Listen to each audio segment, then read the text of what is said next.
think this is the best portrait I've ever done. Sorry to my grandpas.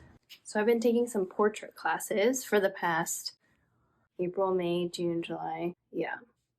I mean, I skipped a class here and there due to obligations. I didn't know what I was getting into, honestly, when I signed up. I was like, okay, here's a class. I like painting. I'm new to the city. I should go maybe meet some friends, like talk to people, and really understand what an adult taking a dedicated oil painting class was. So this was the first ever class I took.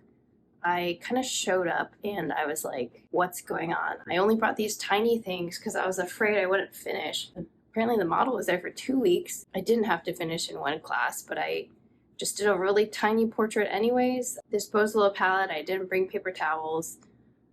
I was not prepared. It doesn't feel like a painting. It feels like I'm drawing with paints. And my second painting, I struggled with this one. I'm kind of embarrassed by it a little because my teacher told me to come back with a gray canvas and get a bigger canvas. This is what I did. The problem is I wasn't used to working on a surface like this, so as I applied paint, it kept pushing around, and I felt like I was just pushing around paint the whole time. And I kind of got her proportions wrong.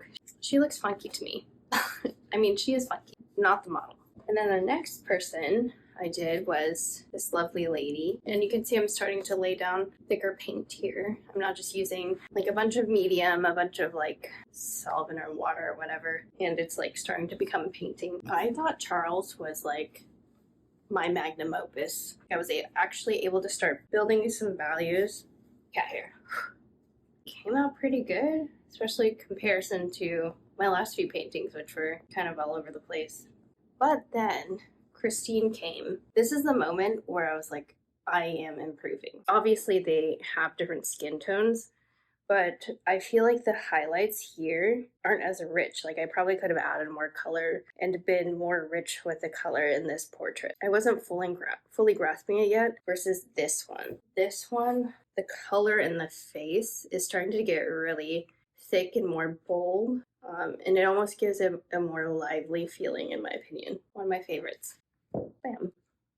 And then we get to my latest painting and what I think is probably my best portrait. I was able to actually take my learnings from all the other portraits and apply it here. I feel like I can see the improvement that makes, like not being afraid to mix very colorful skin tones, like really highlighting those colors in the skin. We'll see what else comes out of me.